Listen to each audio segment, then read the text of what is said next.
നിങ്ങൾക്ക് ഒരു ടാക്സി വണ്ടി ഉണ്ടെന്ന് വിചാരിക്കുക. 10 കൊല്ലങ്ങൾക്ക് ശേഷം നിങ്ങൾ ആ വണ്ടി വിൽക്കണമെന്ന് ചിന്തിക്കുന്നു. അതിന്റെ കാരണങ്ങൾ എന്തൊക്കെയായിരിക്കും? ഒന്നുകിൽ നിങ്ങൾക്ക് പുതിയ വണ്ടി എടുക്കാനായിരിക്കും, അല്ലെങ്കിൽ സാമ്പത്തികമായിട്ടുള്ള നഷ്ടം കൊണ്ടായിരിക്കും, അല്ലെ? ഇതുപോലെ തന്നെയാണ് ഒരു കപ്പലിന്റെ കാര്യത്തിലും. വലിയ വലിയ കമ്പനികൾ 10 കൊല്ലം കഴിയുന്നതോട് കൂടിയിട്ട് ഒരു കപ്പലിന് പണികൾ വന്നു തുടങ്ങുന്ന ഒരു സമയമാണ്. ആ സമയത്തേക്കും അവർ ആ കപ്പൽ വിൽക്കും. ഈ വണ്ടി കച്ചവടം പോലെയാണ് കപ്പലിന്റെ കച്ചവടവും. കുറെ വർഷങ്ങൾ കഴിയുന്നതോറും കപ്പലിന് പണികൾ വന്നുകൊണ്ടേയിരിക്കും. 10 വർഷം കഴിയുമ്പോൾ നമ്മുടെ വണ്ടികൾക്ക് വരുന്ന പണി അതിനിരട്ടിയായിട്ടായിരിക്കും കപ്പലുകൾക്ക് വന്നു തുടങ്ങുക. അതോട് കൂടിയിട്ട് വലിയ വലിയ കമ്പനികൾ പുതിയ കപ്പലുകൾ പുതിയതായിട്ട് കടലിലേക്ക് ഇറക്കാൻ തീരുമാനിക്കും. കാരണം ഇനി പിന്നീടുള്ള ഒരു 10 വർഷക്കാലം അവർക്ക് വലിയ ചെലവുകളില്ലാതെ വലിയ ലാഭത്തിൽ ആ കപ്പലിനെ റൺ ചെയ്യാൻ കഴിയുമെന്നതാണ് സത്യം. ഇനി മറ്റൊന്ന്, ആ കമ്പനി നഷ്ടത്തിലായിരിക്കാം, അവർക്ക് ആ കപ്പൽ റണ്ണ് ചെയ്യാൻ കഴിയുന്നുണ്ടാവില്ല. ഒന്നെങ്കിൽ കമ്പനി മൊത്തത്തിൽ വിൽക്കുകയോ അല്ലെങ്കിൽ കപ്പലുകൾ വിറ്റ് നഷ്ടം നികത്തുകയോ ചെയ്യാറുണ്ട്. അങ്ങനെ കപ്പൽ കച്ചവടം നടന്നു കഴിഞ്ഞാൽ ആ കപ്പലിൽ ജോലി ചെയ്യുന്ന 20 മുതൽ 25 പേരുള്ള ക്രൂ എന്ത് ചെയ്യും എന്നാണ് ഞാൻ പറയുന്നത്. അതായത് ആ കപ്പൽ മറ്റൊരു കമ്പനിക്ക് പോകുന്നതോടുകൂടി ആ കമ്പനിയുടെ സ്റ്റാഫുകളായിരിക്കും പിന്നീട് ആ കപ്പലിൽ ജോലി ചെയ്യാൻ പോകുന്നത്. ഈ കപ്പൽ, അതായത് നമ്മുടെ കമ്പനിയുടെ കപ്പൽ ആയതുകൊണ്ട് തന്നെ അത് വിൽക്കുമ്പോൾ നമുക്ക് തിരിച്ചിറങ്ങേണ്ടി വരും. അപ്പോൾ നമ്മുടെ ജോലി അവിടെ ഇല്ലാതെയാവുകയാണ്. അതിനുള്ള പരിഹാരമായിട്ട് കമ്പനികൾ ചെയ്യുന്നത് 2 ഓപ്ഷനുകളാണ്. ഒന്നെങ്കിൽ എവിടെ നിന്നാണോ നമ്മൾ കപ്പൽ മറ്റൊരു കമ്പനിക്ക് കൈമാറുന്നത് അവിടെ നിന്നും ഫ്ലൈറ്റിൽ നമ്മളെ ട്രാൻസ്ഫർ ചെയ്ത് നമ്മുടെ കമ്പനിയുടെ തന്നെ മറ്റൊരു കപ്പലിലേക്ക് കയറ്റും. അല്ലെങ്കിൽ അവർ നമ്മളെ നേരെ വീട്ടിലേക്ക് അയക്കും.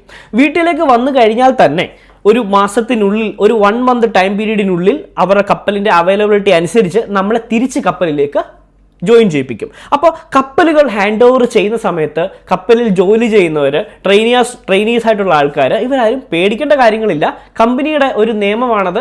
അവർ ആ റൂൾ അനുസരിച്ച് എന്താണോ അവരത് ചെയ്യും.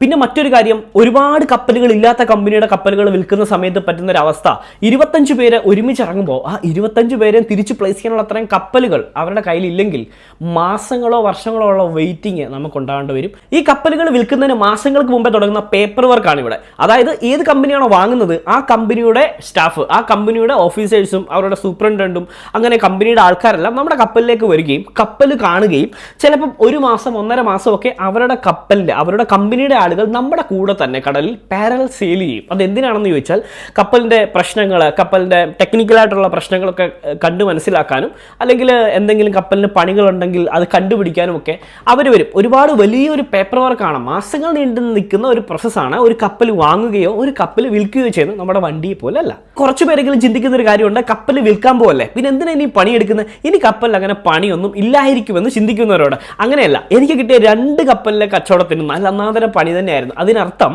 നമ്മൾ നമ്മുടെ കപ്പൽ വിൽക്കാൻ പോകുമ്പോൾ നമ്മുടെ കപ്പലിൻ്റെ അകത്തുള്ളതിൻ്റെ എല്ലാ സാധനങ്ങളുടെ ഇൻവെൻട്രി നമുക്ക് എടുക്കുന്നതായിട്ട് വരും. കപ്പലിൻ്റെ A to Z കപ്പലിൽ എന്തൊക്കെ സാധനങ്ങളുണ്ട് എല്ലാ കാര്യങ്ങളും നമുക്ക് രേഖപ്പെടുത്താനായിട്ട് വരും. ഒരു ഇൻവെൻട്രി കാര്യങ്ങളായിട്ട് നമ്മൾ നല്ല അഡേക്ക് പിടിച്ചൊരു പരിപാടി തന്നെയായിരിക്കും. രണ്ടാമത്തെ കപ്പൽ പോകുന്ന സമയത്ത് എനിക്കറിയത്തില്ല, കപ്പലിലെ ക്യാപ്റ്റന് മറ്റൊരു കമ്പനിയോടുള്ള പ്രത്യേക താല്പര്യമാണോ എന്നെനിക്കറിയില്ല, പോളിഷ് വരെ ചെയ്യിപ്പിച്ചു. അതായത് ആ കപ്പലിലെ അക്കോമഡേഷൻ, നമ്മൾ സ്റ്റെയറിൽ പിടിച്ച് കയറുന്ന ആ സ്റ്റീല് അതുവരെ തുടച്ച് നല്ല പോളിഷ് ചെയ്യിപ്പിച്ചു. ഇത് എന്തിനാണെന്ന് ചോദിച്ചാൽ ഇപ്പോഴും നമുക്കറിയില്ല. സ്വാഭാവികമായിട്ട് നമ്മുടെ കമ്പനിയിലെ കപ്പലാണ്, അത് മറ്റൊരു കമ്പനിക്ക് പോകുമ്പോൾ അത്യാവശ്യം നീറ്റായിട്ട് അവർക്ക് കൊടുക്കുക എന്നതിനപ്പുറം പോകുന്നതിന് ഒരാഴ്ച മുമ്പ് വരെ അത് കപ്പൽ പോളിഷ് ചെയ്യിപ്പിക്കുക എന്നൊരു സംഭവം. ഇനി ഇതിൻ്റെ അകത്ത് വേറെ സംഭവം ഞാൻ പറഞ്ഞുതരാം. ശരിക്കും പറഞ്ഞാൽ ആ ക്യാപ്റ്റൻ ഈ നമ്മുടെ കപ്പൽ വാങ്ങുന്ന അതേ കമ്പനിയിലേക്ക് മാറാൻ നിൽക്കുന്ന ആളായിരുന്നു.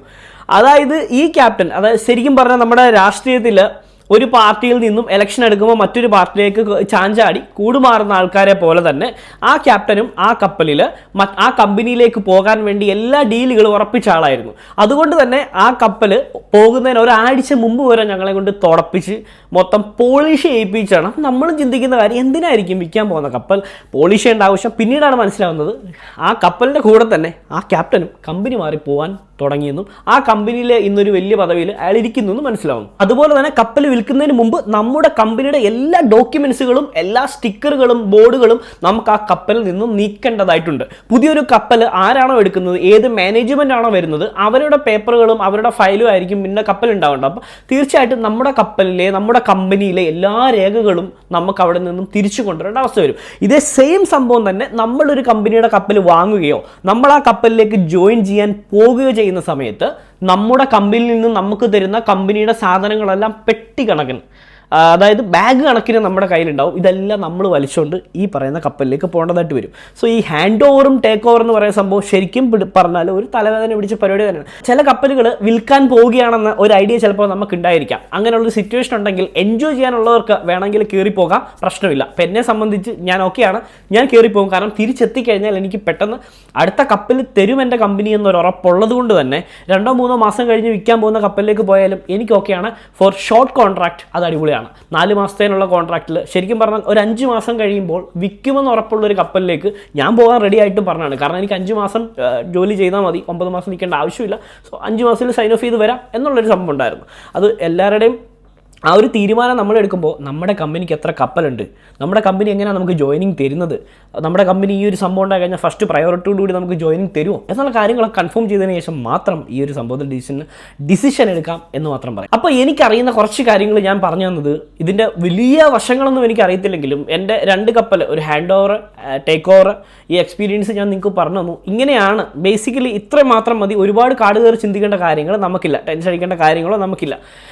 അപ്പോൾ എൻ്റെ എക്സ്പീരിയൻസ് ആയിട്ട് ഹാൻഡ് ഓവർ ഉണ്ട്, ടേക്ക് ഓവർ ഉണ്ട്, ഡ്രൈ ഡോക്ക് ഉണ്ട്, പിന്നെ അധികം ആർക്കും കിട്ടാത്ത സ്ക്രാപ്പ് എക്സ്പീരിയൻസ് ഉണ്ട്. എൻ്റെ ഫസ്റ്റ് കപ്പൽ തന്നെ സ്ക്രാപ്പ് ആക്കിയാണ് ചെയ്തത്. അപ്പോൾ അടുത്ത വീഡിയോയിൽ ഈ ഹാൻഡ് ഓവറും ടേക്ക് ഓവറും ഞാൻ ഓൾറെഡി പറഞ്ഞു. ഇനി നമുക്ക് ഡ്രൈ ഡോക്ക് എന്താണെന്നും അത് എന്തൊക്കെയാണ് നടക്കുന്നതെന്നും അറിയാത്തവർക്ക് വേണ്ടിയിട്ട് ഞാൻ പറഞ്ഞുതരാം. കപ്പൽ പണിക്ക് കയറ്റുന്നത് എന്താണെന്നും അതിൻ്റെ ഡീറ്റെയിൽസ് പറഞ്ഞുതരാം. അതിനുശേഷം അധികം ആർക്കും കിട്ടാത്തൊരു എക്സ്പീരിയൻസ് ആയിട്ടുള്ള സ്ക്രാപ്പ്, അതായത് കപ്പലിടിച്ച് പൊളിക്കുന്നൊരു പരിപാടി. ആ കപ്പലിടിച്ച് പൊളിച്ചിട്ടുണ്ട് സ്ക്രാപ്പായിട്ട് ഗുജറാത്തിൽ, അതിൻ്റെ എക്സ്പീരിയൻസ് ഉണ്ട്. സോ അതിൻ്റെ ഡീറ്റെയിലുമായിട്ട് അടുത്ത വീഡിയോയിൽ കാണാം. Stay tune.